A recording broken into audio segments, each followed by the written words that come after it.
Hola entusiastas de la geopolítica, les voy a traer un nuevo video. Hoy vamos a hablar un poco de la situación actual en vista a los cambios históricos de la modernidad. Tenemos que primero, la primera gran ideología político-cultural de la modernidad es el liberalismo. El liberalismo, de la mano de los anglosajones, fue la ideología triunfante. Hasta el día de hoy lo es. Primero tenemos que esta idea se fue expandiendo en Europa occidental principalmente, luego América del Norte, luego América del Sur, a distintos lugares del mundo. Poco a poco, las ideas liberales se fueron expandiendo, aunque no siempre los regímenes liberales. De hecho, políticamente, podemos decir que hubo pocos regímenes liberales en pocos lugares del mundo hasta hace relativamente poco. Podemos hablar de Inglaterra, de el naciente de Estados Unidos, hablando ya principios del siglo XIX, fines del siglo XVIII, aunque en Inglaterra es más viejo que decirlo, también la Revolución Francesa fue una expresión del liberalismo político, el liberalismo como idea organizadora de la sociedad, esta idea rectora. El liberalismo francés fue más militante, expansionista, de la mano de Napoleón, lo que introdujo estas ideas en muchos lugares de Europa. Esto tuvo repercusión mundial. Uno puede hacer una línea directa entre lo que fue el imperio napoleónico y lo que fueron las independencias latinoamericanas, los países hispanoamericanos. Entonces tenemos que el liberalismo poco a poco se va expandiendo, sea porque los pueblos que tienen estas ideas liberales se expanden ellos, por ejemplo en Estados Unidos, conquistando lo que el actual territorio de ese país, sea porque distintas élites adoptan esto como manera de poder enfrentar a las grandes potencias. Porque también tenemos, por ejemplo, cuando estuvo la guerra entre el Imperio Británico, Reino Unido, y China, China evidentemente estaba muy atrasada en relación al Reino Unido, por lo que poco a poco las ideas liberales también fueron adoptadas por los chinos, sinceramente o no, pero era una manera de intentar contrarrestar este poder que parecía invencible de los pueblos europeos que habían adoptado el liberalismo en alguna de sus formas. Esto no fue un proceso lineal, tuvo sus zigzags, sus idas y vueltas, avances y retrocesos, pero poco a poco fue conquistando estas ideas gran parte del mundo. Ahora tenemos que, en ese momento tenemos como el liberalismo empieza a perder fuerza, de hecho, cuando más exitoso es. El mundo entra en un periodo colonial europeo donde Europa domina prácticamente todo el mundo, o los países neoeuropeos como Estados Unidos, Argentina y Australia también se van expandiendo. Y entonces ahí tenemos un momento donde hay un impasse, empieza la lucha interimperialista, mientras que subterráneamente y no tanto venían creciendo ideas antiliberales. Algunas eran reaccionarias, es decir, querer volver al antiguo régimen, y otras eran más modernas, como por ejemplo el socialismo. El socialismo también es hija de la modernidad, una de las tres ideologías de la modernidad. Una el liberalismo, el socialismo, que busca enfrentarse al liberalismo y superarlo. Y es la ideología que logra un éxito al triunfar la Revolución Rusa y se instaura la Unión Soviética, primer país socialista del mundo. Entonces ya tenemos dos regímenes políticos que realmente existieron, ¿no? Ya va más allá del mundo de las ideas. El liberalismo, que gobierna gran parte de Occidente, y el socialismo, que gobierna gran parte de Oriente Europeo, el Imperio Ruso, básicamente. Prácticamente al mismo momento que ganan los comunistas en Rusia, tenemos que surge el fascismo, la tercera ideología de la modernidad, y podemos hacer un gráfico viendo cómo tanto el liberalismo como el socialismo como el fascismo tienen características similares, buscan cosas similares en algunos aspectos, mientras que otros aspectos son totalmente incompatibles. Uno podría hacer todo un cuadro comparativo y ver, por ejemplo, el liberalismo siempre se basó en regímenes más o menos nacionalistas, el fascismo toma esto y lo lleva al extremo, el comunismo, el socialismo en este caso por su versión comunista, buscaba también la integración nacional, algo que el liberalismo había buscado antes. Entonces hay muchas cosas que están relacionadas entre sí, obviamente porque son todos nacidos en esta época. Y tenemos que llegamos a la época de la Segunda Guerra Mundial, cuando realmente el liberalismo entra en duda más que nunca, porque tenemos que había países que habían adoptado una visión liberal, que eran la mayoría, pero el fascismo se había hecho de gran parte de Europa, en distintas versiones, y el comunismo de gran parte del norte de Asia y de Europa, también de Europa Oriental. Al mismo tiempo que los países coloniales estaban en tensión con sus imperios, querían la independencia, entonces evidentemente eran terreno fértil para las distintas rebeliones que se podrían dar. El militarismo japonés estaba, se había puesto muy expansionista, un régimen propio, no lo podría decir que era netamente fascista tampoco el militarismo japonés. Bueno, y China era un caos.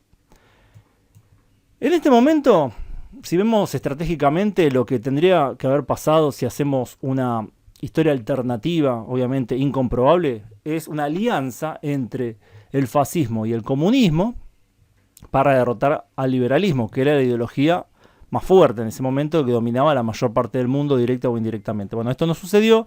De hecho, entraron en combate mortal entre sí, debilitándose. Los comunistas se terminaron aliando a los liberales y destruyeron el fascismo. Eso fue lo que sucedió. Como consecuencia de esto, los liberales y los comunistas, que serían una versión del socialismo, entonces voy a decir, los liberales y los socialistas se repartieron el mundo en gran parte, luego vinieron los movimientos independentistas, que de hecho hasta rescatan algunas cosas del fascismo, los movimientos independentistas, en cierto sentido, pero se terminan decantando por una versión del socialismo o una versión del liberalismo. Esa sería la situación por muchas décadas después de la Segunda Guerra Mundial. Pero claro, tenemos que quienes se habían enfrentado al liberalismo habían sido, en primer lugar, el antiguo régimen, las monarquías, toda esta idea clerical en Europa, o distintas ideas también de un orden natural que se daban en Asia. En África había partes que eran así, otras partes más tribales, al igual que en Sudamérica. Había partes más tribales, había partes más reaccionarias, lo que podemos decir llamarlo monárquico reaccionario. Pero claro, eso es una lucha entre ideas del pasado, que son reeditadas, e ideas modernas. Luego se enfrenta con el socialismo, que es la primera idea realmente moderna que se enfrenta exitosamente al liberalismo, y el socialismo le va muy bien. El socialismo se va expandiendo por el mundo en su versión comunista. Primero el Imperio Ruso, luego China, luego Vietnam, tenemos también incluso el triunfo en Cuba. Parecía que Sudamérica iba a ir para ese lado, aunque finalmente no sucede. Entonces tenemos que el liberalismo, cuando se enfrenta a nivel estatal, al principio gana casi siempre porque son contra gente de la antigüedad, de una época ya pasada. Entonces el liberalismo tenía esa ventaja. Ya cuando se enfrenta con los socialistas, la cosa no es tan sencilla. De hecho, los liberales tienen derrotas muy grandes. La ideología liberal tiene derrotas muy grandes. Los regímenes liberales tienen derrotas muy grandes frente al socialismo, al cual demonizan, obviamente, hasta el día de hoy. Luego aparece el fascismo, con el cual el liberalismo tiene más derrotas todavía, tanto porque países que aparentemente eran liberales en alguna u otra forma se vuelven fascistas, o que estaban intentando ser liberales, como Alemania, Italia. Eran países que eran más o menos liberales, tenían tendencias liberales, pero no tanto. Pero en ese terreno gana el fascismo. Entonces aparece el segundo gran enemigo del liberalismo. Dije, la Primera Guerra Mundial, evidentemente los regímenes más reaccionarios fueron los más destruidos. En la Segunda Guerra Mundial, el liberalismo tuvo que aliarse, de la misma manera que se alió a la Rusia reaccionaria, se tuvo que aliar a la Rusia comunista. Ganan. En la Guerra Fría gana el liberalismo, porque el comunismo termina colapsando por sí mismo en la Unión Soviética y en Europa Oriental y en muchos otros países también. Entonces estamos en la era post-Guerra Fría, y acá está la situación en la cual los regímenes no liberales parecen haber más o menos aprendido la lección de que no tiene sentido enfrentarse entre sí si es que quieren ganar. Aprendieron la lección del pacto Molotov-Ribbentrop. Por eso no tenemos un enfrentamiento entre la Rusia neorreaccionaria de Putin y la China comunista de Xi Jinping. Y tampoco tenemos un enfrentamiento entre la China comunista y la teocracia, la República Islámica de Irán, que en realidad no son compatibles ideológicamente. Ni Rusia con Irán, ni Irán con China, ni China con Rusia. No son compatibles.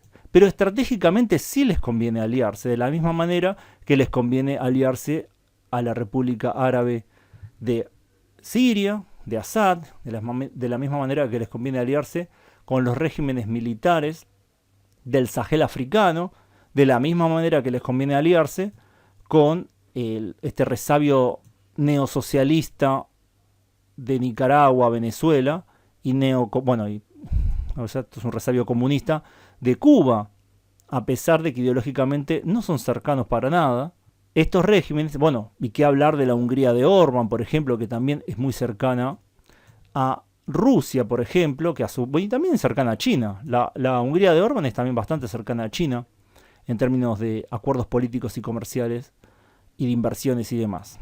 Entonces, la lección que parece haber sido aprendido es que la realpolitik es más importante que todo lo demás. Entonces, hay que aliarse, hay que hacer esta unión de todos los resentidos en contra de los países anglosajones, liberales, para poder tener alguna chance de ganar. Y es lo que está sucediendo. Y de hecho, esta es la primera vez que parece ser que hay una chance de que el liberalismo termine perdiendo en su propio terreno. Esta es la primera vez, por lo menos desde que surge el liberalismo, en el cual tenemos tanto un escenario internacional hostil a las ideas liberales, combinada con divisiones sociales dentro de los países núcleo de la civilización occidental y del núcleo también del liberalismo. Entonces, en ese sentido, hoy más que nunca podemos decir que el liberalismo está realmente en peligro de perder. No de perder ya lo que sería su posición geopolítica en general, sino de perder de la misma manera que el comunismo perdió en Rusia. Con el paso del tiempo iremos viendo si más y más países se van sumando a este frente antiliberal, a este frente anti-anglosajón o no.